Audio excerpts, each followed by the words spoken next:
up next, we have Ben McKenna. So Ben is from Digital Access West Yorkshire. And aside from that, Ben runs Solidaritech. And that's a social enterprise that helps people get access to technology and provide refurbished technology to asylum seekers and refugees. Ben is also a designer and developer running Totaal for the last decade. Ben, do you want to present, and over to you? Sure, thank you. Right. Yeah, my name's Ben. As was so beautifully introduced there by Mike, I'm from Totaal, and I'm a designer and developer. Also, I've founded and currently the CEO of Solidaritech, which is my own little organisation that's just crazily gone absolutely bonkers in the last sort of year or 18 months. We have about 100 volunteers now, core group of about 10 or 15 fantastic volunteers, which are brought from right across the asylum seeker and refugee community, the settled community, past migrants as well. There are a lot of people that come from outside of Yorkshire that are working with us, and a lot of people that just generally work with and in technology. So today I'm really here to talk about Digital Access West Yorkshire and really what we're up to there in Leeds, and using the rest of West Yorkshire and bringing everyone together a little bit in that front. So probably the best thing to do to give a little bit of context to everything before we go too deep into things is to go back to the 80s, to ancient history. I was a kid in the 80s. This wasn't me, but this might as well have been me. And the thing that really mattered to me in the 80s was technology. Technology was the thing that really made a massive difference to me. It was something I was fascinated with, and it was something that has just remained, a complete theme through the rest of my life. I'm from inner city, central London, single parent family kid, and from Islington. So actually we had like the worst schools in the entire country.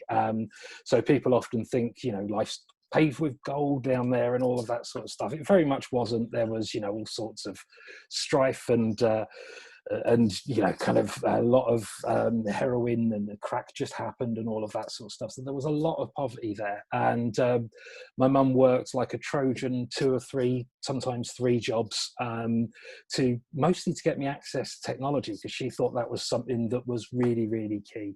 I didn't get on with school, and school didn't get on with me. And I think that's pretty much a running theme for a lot of people who end up working in technology.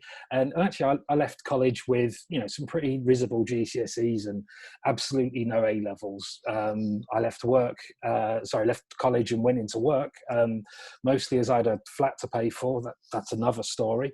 But the real thing that kind of got me on my foot on the run of the ladder, as it were, was the ability that I had with technology. So I managed to get a job in the city. We were using email then, which was absolutely crazy in the late 90s, and especially in the city, which is actually a bit of a technological Luddite thing. So we were using email to notify of stocks and bonds trades and all of that. And I would literally run up and down the stairs of buildings in Threadneedle Street, where stocks and bonds traders taking certificates to them. So we were sort of bringing technology to an industry that really hadn't kind of flourished in a technological sense at that point. Working in the city is quite a sort of weird, empty experience. So it sort of gave me the opportunity on the training in the mornings to read everything from Adam Smith's Wealth of Nations to Das Kapital to a lot of the Milton Friedman Chicago school sort of economic stuff. Because I wanted to understand, why we were there and what we were doing. But really, to be honest, that was the crazy thing, is that at that point, still information wasn't abundant. It wasn't freely available, and it wasn't really in everyone's faces. So I was reading stuff that other people found very, very weird, but I was only really able to read that stuff because I had an internet connection, found out those books exist. So it's sort of its own parable. But from there, I guess I left and started working in advertising, because, as I say, the city was quite an empty, soul-destroying place. And I thought, these people are horrible. I might as well some of nicer people. and only a little bit nicer with the people from the world of advertising, but we had a lot of fun. And one of the nice things about working in advertising was that internet advertising was just starting. So that was my thing. And I kind of worked out how to run adverts on websites for people and how to segment those up. So unfortunately, I'm responsible for some of the advertising you would have seen on websites, and I really, really apologise for that one. But from there, I left and became a civil servant and moved up to Yorkshire, funnily enough, which is where my long love affair with West Yorkshire happens. And we were working a lot to close the north-south divide and kind of, bring prosperity to the north and rebalance the economy after the sort of post-industrial stuff happened. So brings me on to the next step, really, poverty, which is a bit of a bugbear of mine. So the weird thing is even now, more than 1 in 5 people in Yorkshire are living in poverty. That's not changed an awful lot over the last decade. It changed a little bit in the decade before, but in the last decade, people everything has stayed absolutely, kind of almost frozen in aspect. We've not really moved anywhere as a society, and many people would probably argue that things have indeed got a little bit worse. And I think that's probably a valid and justified argument.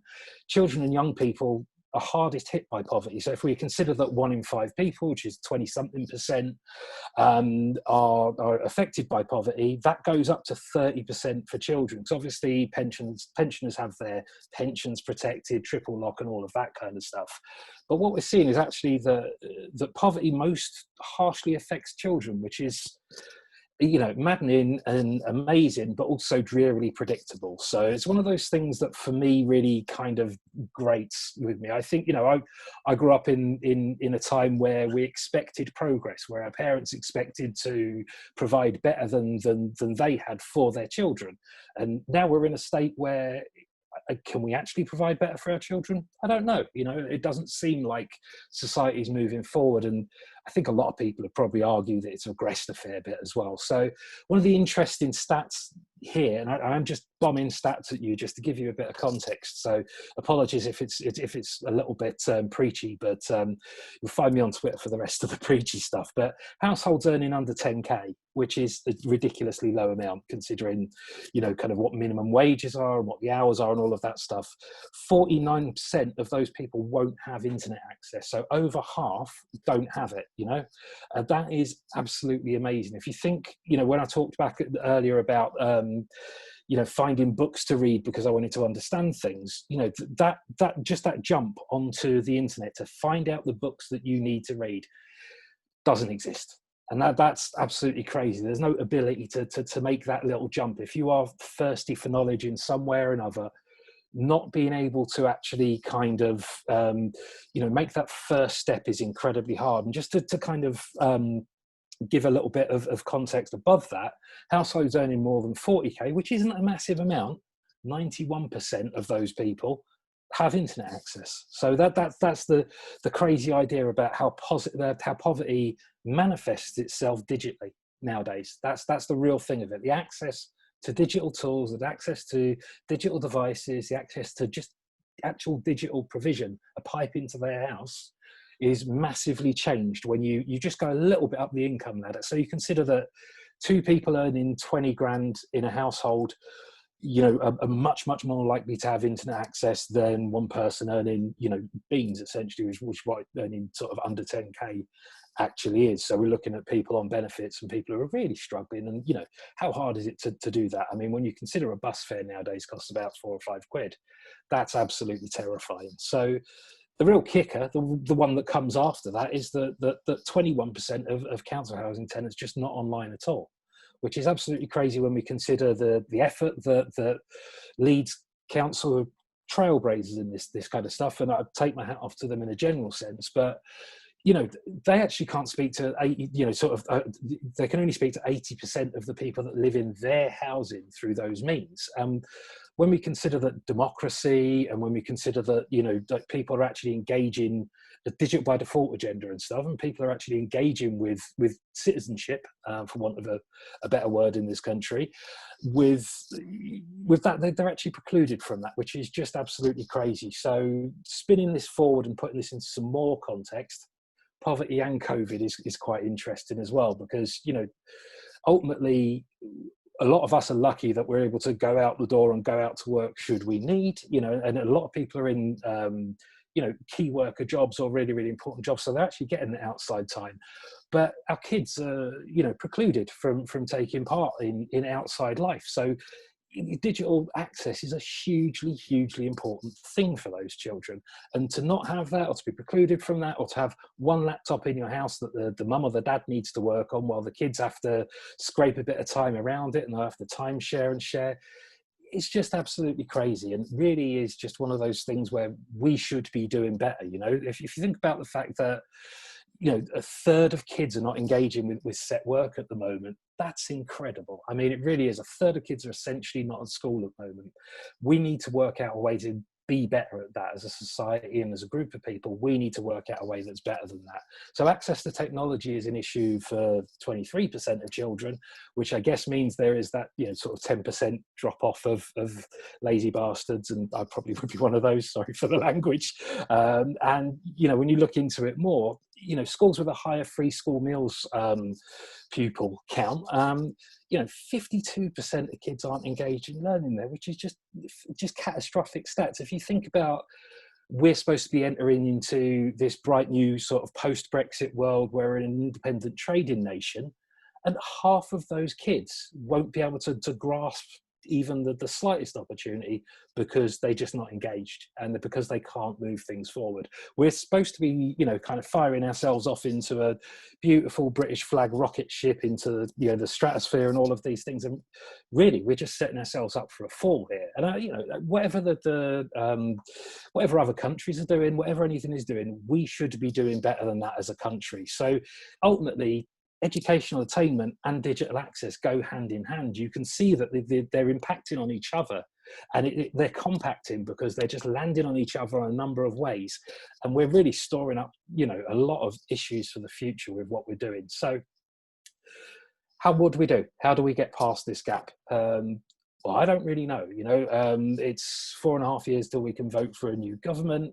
Pretty much the direction of travel is still set demographically. This generation who are suffering now don't get a say, and they won't do for 5 or so years. You know, even if, you know, if my daughter is 13 now, she won't be able to vote at the next election, so she's disenfranchised for another part of that. So what can we do?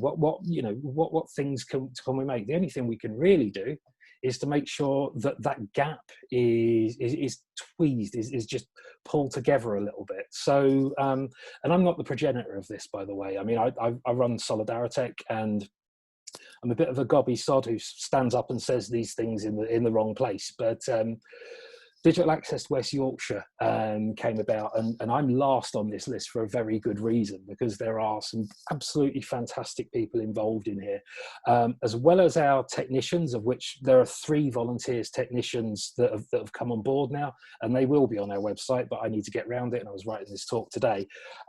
Emma is, I think you'll know Emma from Playful Leeds, or she might have been a Culture Vulture and stuff, but she is a real, I mean, we've used the word catalyst before, but she's a community catalyst in Leeds. She really makes the difference. She convenes people. She brings people together. She energizes people. She's never the person who's pushing things in your face, but she's always the person who's supporting you and pushing you on, and she's absolutely wonderful. And then we've got Jack, who, Jack Simpson is a wonderful, wonderful guy. I guess he's sort of part academic and sort of part entrepreneur, which is a weird mix and a great mix, but he runs Eiger Studios, which are down in Holbeck, and he also runs the Hyde Park Book Club in Headingley, which is you know, a bit of an institution at the best of times. So it's an open performance space, and you can actually drop machines in when you donate them into Hyde Park Book Club, and they'll be looked after and kept all secure and stuff. So really, really good people are doing this. And Claire Garside, who is founded the Institute of Technological Creativity, or I've probably mangled the name, so apologies to Claire on that one.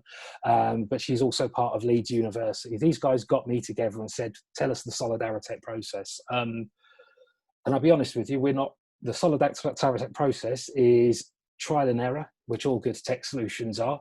And it's a little bit of humility, and it's a little bit of necessity, expediency, and, necessity being the mother of invention and all of that. So really, ultimately, I said, yes, we can definitely get on board with this, but we need it to be West Yorkshire, not just Leeds, because I want Bradford included. And I think, there are some fantastic sort of cities around, like Wakefield, Huddersfield, and all of those kind of places, which I think also have pockets of deprivation, but at the same time pockets of real, like actual affluence, which is, the same as Leeds as well. So really, what do? How do we get it moving? We organise. So using the same processes we used at Solidaritech, we got a crew of people together. And we started to get on people's nerves, frankly. So we asked people on social media to get stuff volunteered. We asked people to get stuff donated to us. We asked people for ideas, and we wanted to make everything as much of a kind of community effort as possible. We're not formulated as any sort of organisation. We're a loose group of people, and we wanted to keep that way because we want people to be able to join us. So the important thing for us is that we're open access, we're totally transparent, we're really clear about what we say and we do, and the reach of what we can do. But so through Solidaritech, so far over the course of 2 and a bit years, we've done around 250 donated machines out to people, and we've done this simply and clearly by getting people to give us their technology, and then formatting it and testing it and tracing it in the best way possible that we can get that technology into people's hands in the most safe, secure, and really just most ethical way possible. And so we decided to follow the same model, and that's where we are at the moment. So just to be a little bit clearer about the model, those donations come in on the left. And the stuff that we do get donated, there's plenty of wheat. There are some really, really great things in there, but there's also a lot of chaff. So people are donating stuff to us that is ancient or broken or, kind of just a little bit archaic. But just for context, we've got machines running that are 15 years old, and they're running and they're given out to kids, and they are useful machines. So don't think anything is too broken, but tell us how it's broken, because then it takes us less time to understand that, and we'll get those up and running.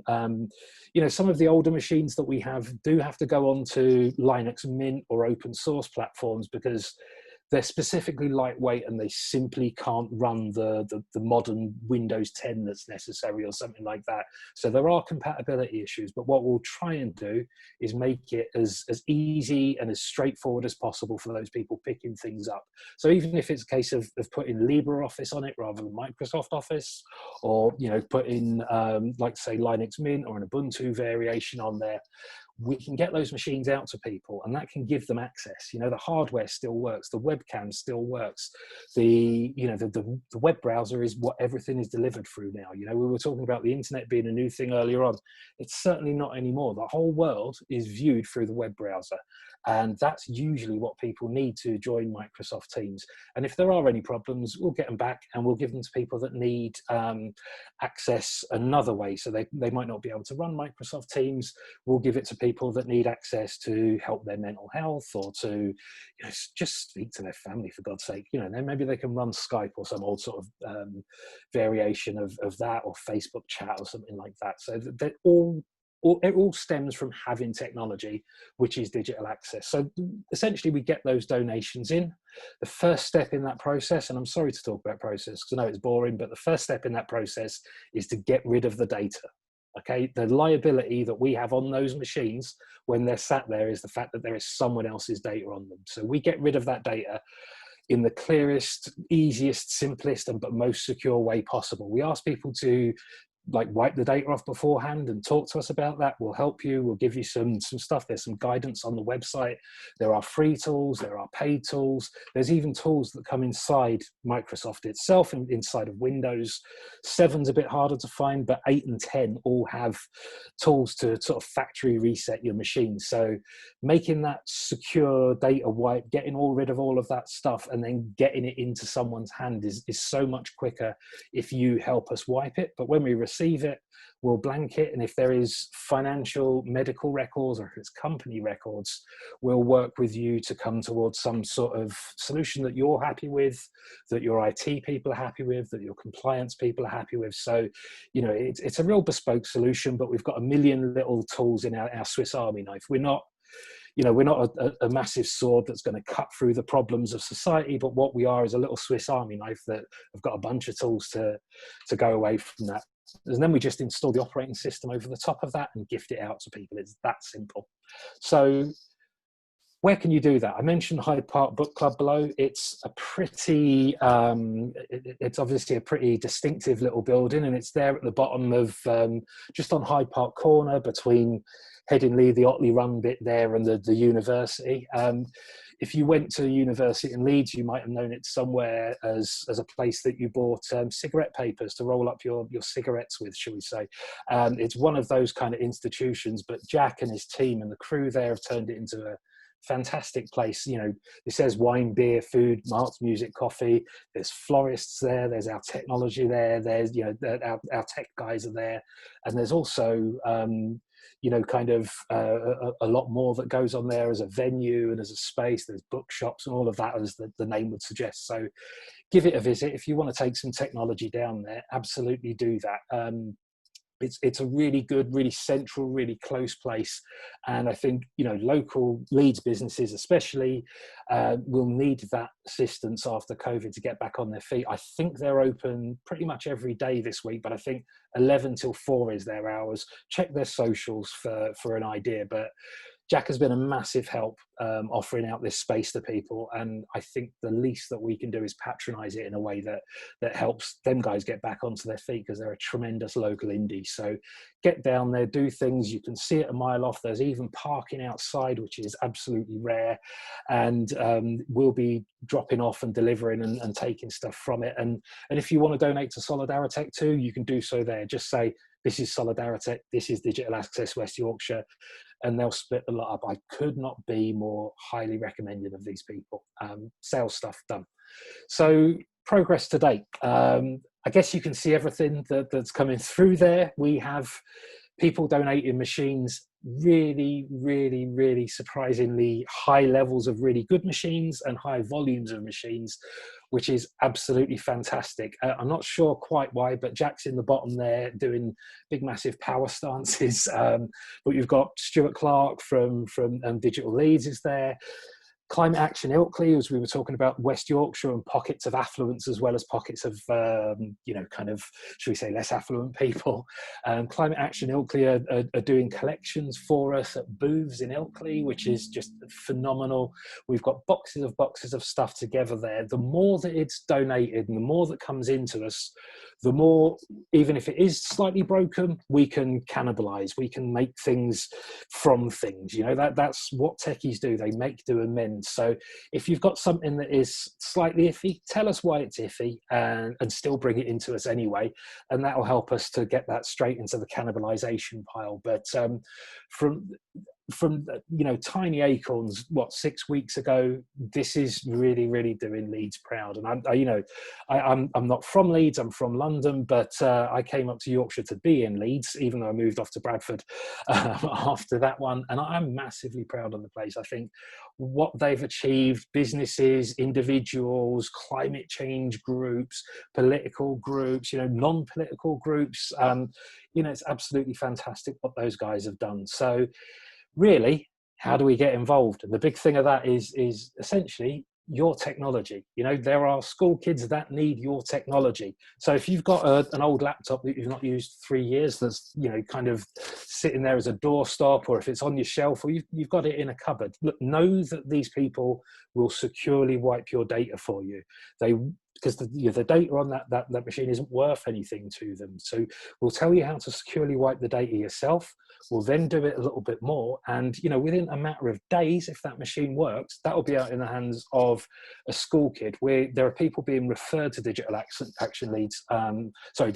West Yorkshire, from schools in poor parts of town. There are asylum seeker and refugee support agencies who have parents that can't get their kids access to technology. There are people in severe distress, mental health issues that are being access to it, but really it's to get into the hands of school kids in Leeds. So if you've got a bit of stuff that's, you know, wasting space on your shelves or sat in a drawer, whether it's a smartphone, whether it's a laptop, whether it's a tablet, or even, I'll be honest with you, a desktop, as long as we can get the little wire that goes into the back of it from the modem to those people, it's going to be something massive. So yeah, you guys can really, really help if you just kind of, you know, have those things and, you know, share your technology up when we're talking about sharing today. But it would be a really big help to help some kids at least catch up over the summer holidays.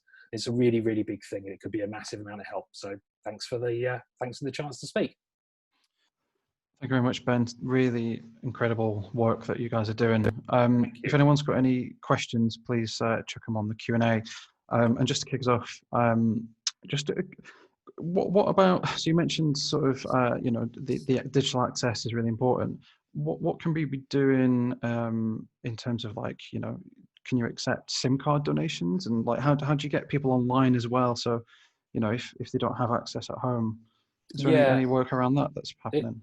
It's a weird kind of confluence with the asylum seeker refugee world, because there's a lot of finding the best SIM deals and all of that. And obviously, you know, some phones are locked to different networks and all of that. So it's a real kind of hodgepodge of that. You can donate to Digital Access West Yorkshire, sorry, don't even know the name of it. You can donate to them to help people get access to data. And I think you're looking at around £10 buys them a month's worth of data.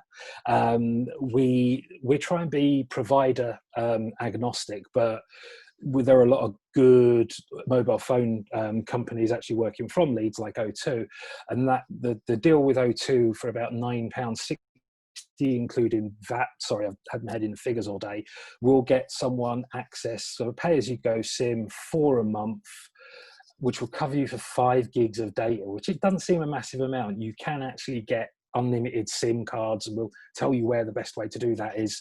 But then it's contracts and all of that sort of stuff. So there's a sort of pay-as-you-go method through O2, which will get you about 5 gigs of data. And if you consider, I think a Zoom meeting is around about 500 meg for an hour, that's going to give kids access to 10 hours of data.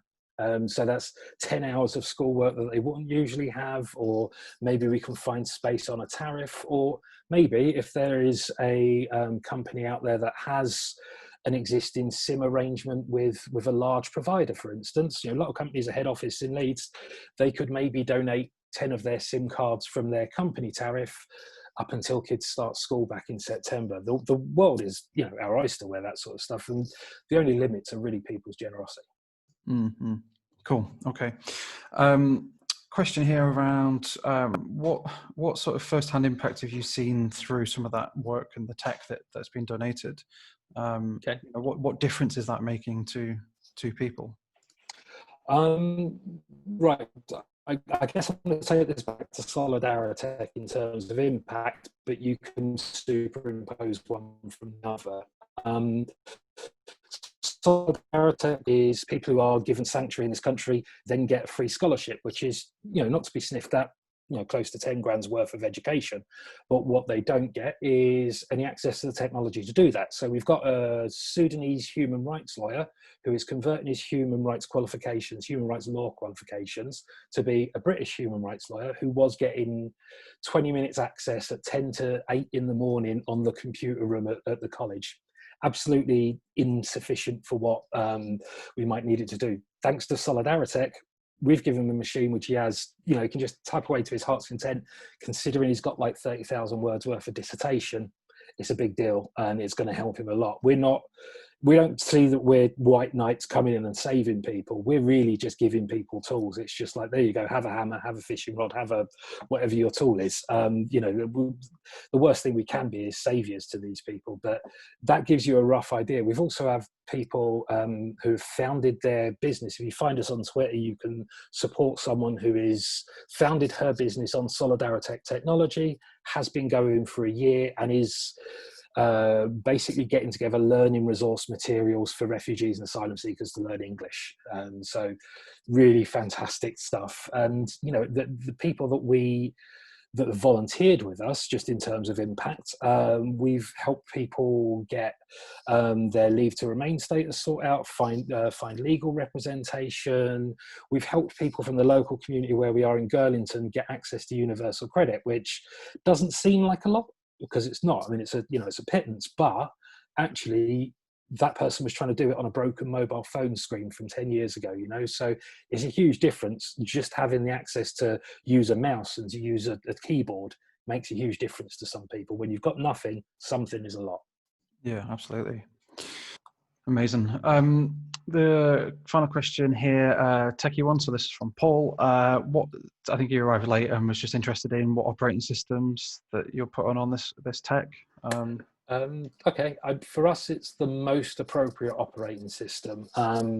Obviously, there's an issue around Windows licenses.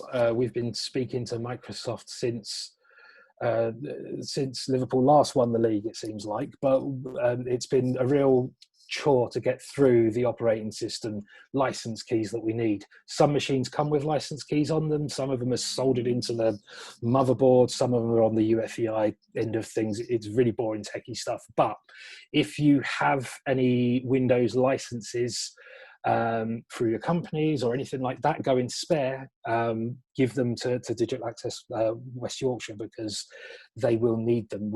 I guess the thing we're quite led for is that all schools are using Microsoft Teams, or all schools are using Google stuff. So the operating system doesn't matter too much, but it's got to be something that works with that kid's school. So even the worst machines that we have, we'll put, you know, an Ubuntu variant or Linux Mint or something like that on them to make them a working machine. And, you know, we'll get them working and we'll take it from there.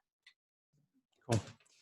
Thank you. So real sort of final plug there is basically look in your old drawers, look in, you know, anywhere that you've got mobile phones, tablets, PCs, laptops lying about, whatever state they're in. Basically, you know, you guys want them, and you can you know, do good with all of that equipment.